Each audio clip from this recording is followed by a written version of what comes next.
Why is Singapore so rich? Want to know how a small island country with no natural resources became one of the richest places in the world? Where does Singapore's huge wealth come from, and how did it become a global financial hub? We will talk about the plans, laws, and new ideas that helped Singapore become rich in this film. Are you ready to find out how it made so much money and what makes it a good example for making money? Singapore, along with Hong Kong, South Korea, and Taiwan, has been referred to as one of the four Asian tigers or dragons and has been given this name. Recently, Singapore reclaimed its position as the most competitive economy in the world, surpassing both the United States of America and Hong Kong in the process. The index, which was compiled by the Swiss Educational Institution of Management (IMD), assesses the degree to which a nation encourages an atmosphere in which businesses are able to achieve sustainable growth, generate employment opportunities, and improve the welfare of its population. Singapore's ascent to the top of the list can be ascribed to a number of factors, including its highly developed technology infrastructure, the availability of skilled labor, favorable immigration policies, and the efficient manner in which local enterprises can be established. How is it that such a remarkable accomplishment can be accomplished by such a small nation in Southeast Asia? The following is a list of potential explanations for Singapore's success, as seen through the eyes of a non-native individual who has resided in the country for more than 2 years. Where you live and your surroundings. Trading and logistics center, Singapore is situated in the midst of Southeast Asia, making it an ideal location for its strategic location. When oil is shipped from the Middle East to East Asian countries like Japan and South Korea, for instance, container ships from the Middle East are required to travel via the Malacca Strait in order to achieve the lowest possible distance on the route. In addition, they are unable to complete the entire voyage without stopping to refuel. Consequently, Singapore is in a natural position to be a trade hub for container ships because of its advantageous location. Political climate and policies that are without change. The People's Action Party is a significant political party in Singapore that is located in the center-right. As a pro-independence party that originated in 1954 and was descended from an earlier student organization, it has since gone on to become the dominant political party in the country. Lee Kuan Yew, who was a founding member of the party, was the first Prime Minister of Singapore and served in that capacity for a period of 30 years. As a result of Lee's leadership, the nation was able to make the transition from a third world country to the first world country in a single generation. Lee is widely acknowledged as the nation's founding father. Through the use of a variety of institutions, such as gerrymandering, Lee was able to maintain a very rigid one-party rule, which in turn provided him with the power to realize his great vision for a little city-state. A healthy basis for economic growth has been provided by this political system that is characterized by the control of a single party.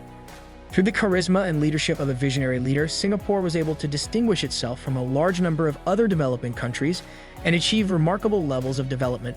The Master Plan (MP) is the legislative land use plan that directs the development of Singapore over a period of 10 to 15 years, which is considered to be the medium term.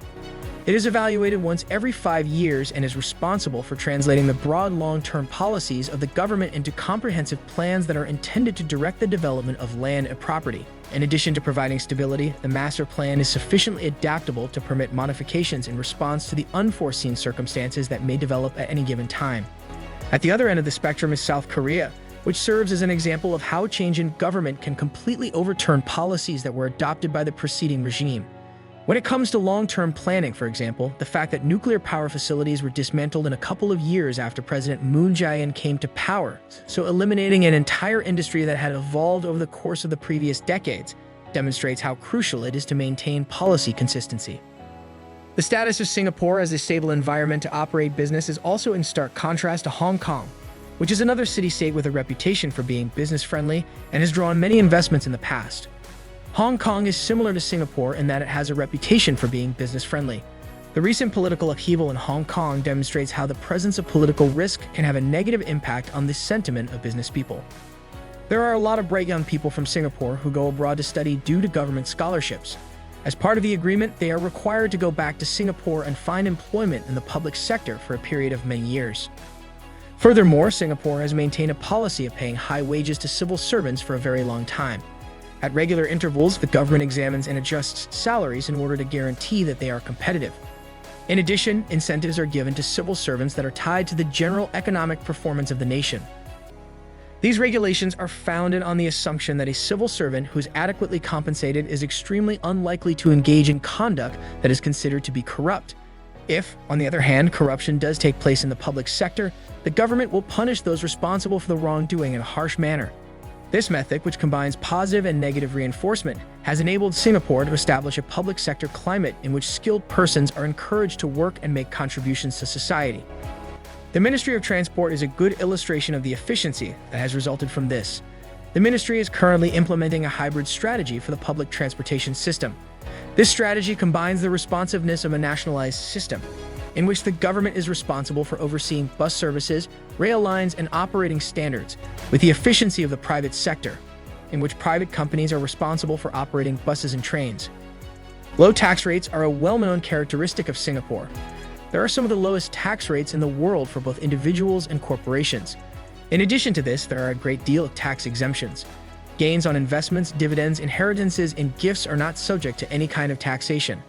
When it comes to transactions, precious metals like gold and silver, which Singapore is working hard to become a trading hub for, are not subject to taxation. The assistance that the government provides to essential industries and sectors is a significant factor in the process of attracting foreign investments and businesses. To add insult to injury, state servants, who are typically highly educated elites, are aware of which industries should be prioritized and promoted. Living conditions in spite of inequality. Rising inequality is an unavoidable consequence that comes about as a result of rapid economic expansion. According to the Gini coefficient, it is accurate to say that Singapore has a rather high level of inequality across the board. This is due to the fact that the government adheres to the principle of meritocracy and takes a pragmatic approach in order to improve access to these opportunities among the less advantaged and make the most of the opportunities that are available to bridge the shortfalls and narrow the gaps so that all can rise together. Despite the fact that it has a relatively high level of inequality, Singapore provides a living environment that is cheap for those who are among the less fortunate.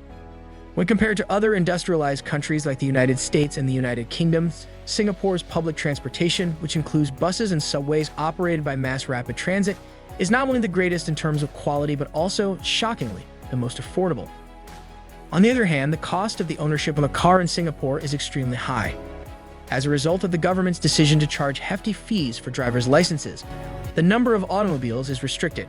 When compared to South Korea, for instance, the cost of purchasing a car in Singapore can be as much as 3 times as high as it would be in South Korea due to the extravagant license costs. There is also a significant disparity between housing and food.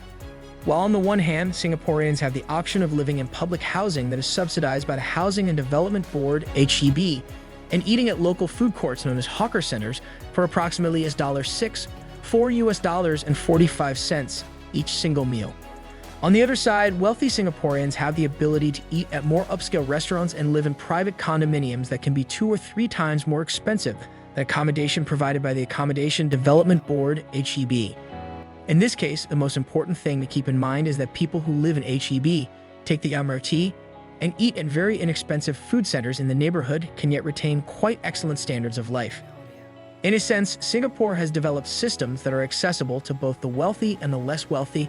Nonetheless, even for the less wealthy, conditions of life and the environment are not suboptimal in any way.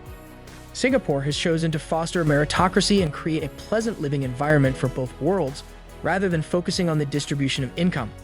This is because the country has realized that inequality is inevitable and has made the decision to encourage it. Singapore is a really unique place to live for all of the reasons that have been mentioned above. I am convinced that Singapore will continue to shine as the center of Asia and remain prosperous in the future. This confidence is based on my experiences living in Singapore. If you're eager to understand the economic secrets behind the world's richest cities and want more insights into global wealth trends, hit that subscribe button and turn on notifications.